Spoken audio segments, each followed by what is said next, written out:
कधीच नाही चुकणार तुमचे फेवरेट टीव्ही शोज झी5 सोबत, तेही एकदम फ्री। होऊ दे तुमच्या मनासारखं। तपासारी सगळी पोती।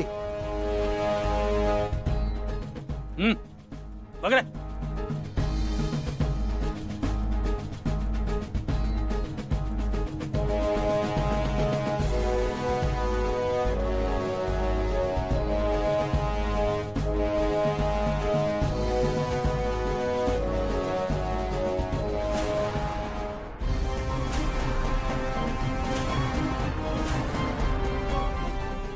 अरे अरे अरे अरे,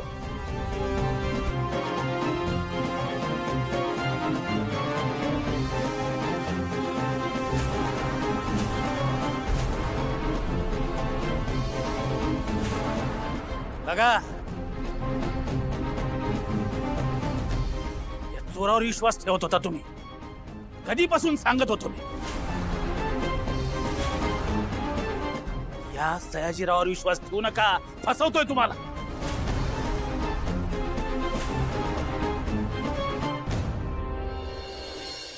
माझ्यावर कोणाचाच विश्वास नव्हता।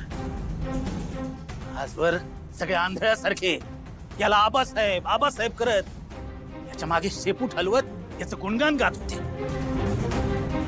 पण हा माणूस तुम्हाला फसवत होता। मंदिर समितीचा अध्यक्ष होऊन तुमच्या भावनांशी खेळत होता। सयाजीराव, डोळ्यानं जर बघितलं नसतं ना तर विश्वासच बसला नसता। तुम्हीच सांगा आता काय आहे? हा,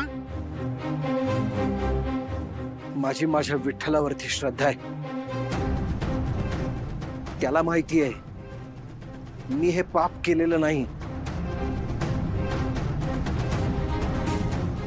देवाच्या देवळात पाठवलेला शिधा आहे, त्यात पापच काय माझ्या हातून चूक सुद्धा कधी होणार नाही। आजच नाही, गेली अनेक वर्ष हा शिधा मी माझ्या घरून पाठवतोय।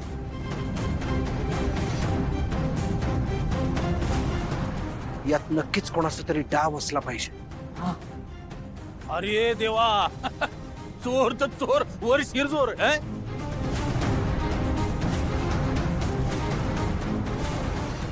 अरे इतकी वर्ष गावकऱ्यांना फसवत आलास।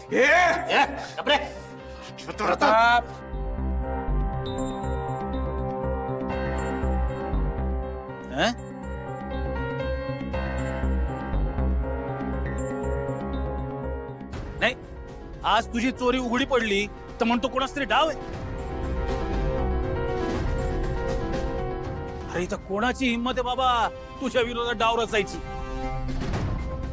बरं झालं आज सगळ्यांसमोर उघडा पडला।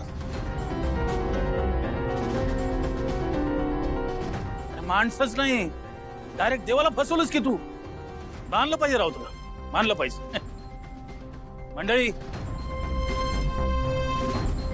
आता अजूनही हाच माणूस मंदिर समितीच्या अध्यक्षपदी तुम्हाला हवाय का? विचार करून सांगा। बोल की। बरोबर आहे तुमचं, सयाजीराव पदावर नकोच आहेत। एवढं होऊन सुद्धा तुम्ही अध्यक्ष राहणार असाल तर निर्लज्जपण आहे। सयाजी, अरे अजून किती वेळ शांत उभं राहणार आहेस का? अजून काहीतरी खोटं नाटक कारण सांगून गावकऱ्यांना फसवण्याचा प्लॅन आहे तुझा? अरे आता तरी पाप कबूल करणार आहेस की नाही तू?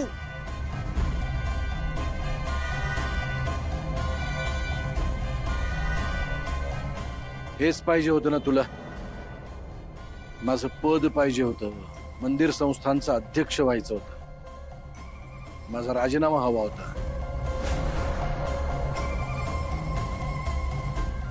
मिळेल, माझा राजीनामा पाठवून देईन मी।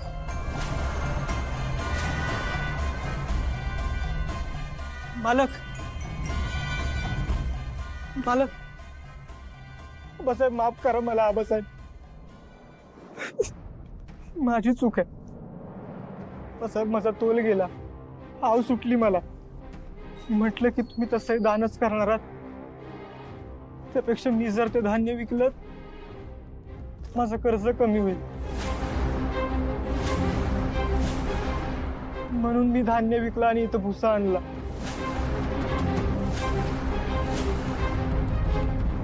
मला माफ करा मालक, मला माफ करा.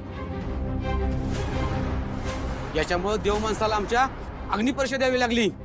याच्यामुळं आबासाहेब बदनाम झाले. याला पोलिसात द्या. कोण आहे?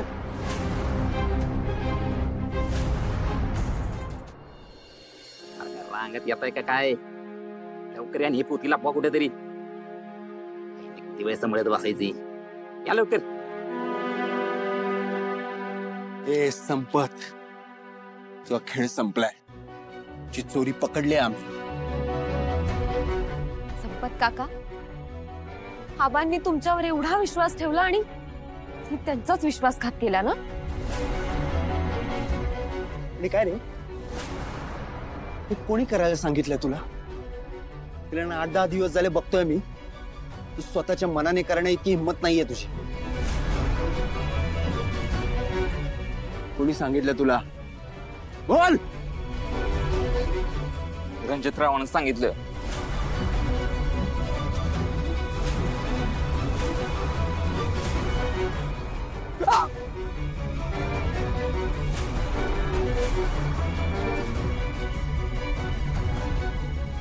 गरीब, कर्जबाजारी, सावकाराच्या कर्जाखाली दबलेला म्हणून तुला माझ्या घरात आसरा दिला ना रे.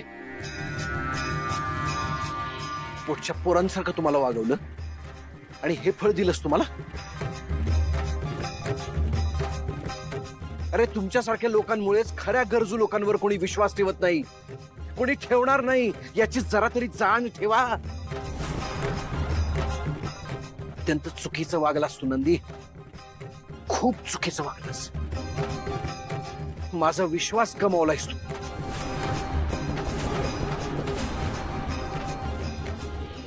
प्रताप दादा, आबासाहेबांनी तुला सोडला असेल, पण मी तुला सोडणार नाही. आज तुझ्यामुळे पहिल्यांदा आबासाहेबांना सगळ्यांसमोर मान खाली घालावी लागली.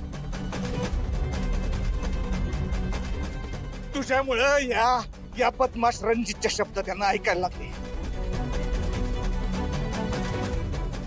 तुझ्यामुळे इतक्या वर्षात पहिल्यांदा गावकऱ्यांनी आबासाहेबांवर अविश्वास दाखवला.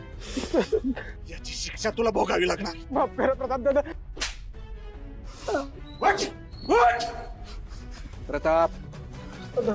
प्रताप, मला माहितीये तुझ्यावर चांगले संस्कार झालेत आणि मनात असतं तर माझ्या घरी इतके दिवस होतास तेव्हा कधीच चोरी केली असतीस. एखाद्या रात्री माझ्या गळ्याला सुरी लावून सुद्धा तू तिजोरी खाली केली असतीस. एक वेळ ते पण मी समजून घेऊ शकलो, पण आज तुझी नियत फिरली.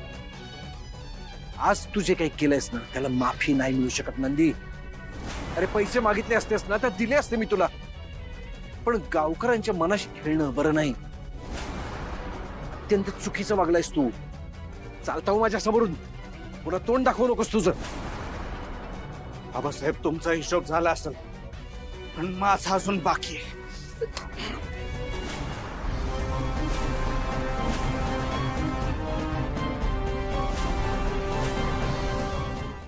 झी5 ॲप डाउनलोड करा आणि पहा सर्व एपिसोड्स एकदम फ्री.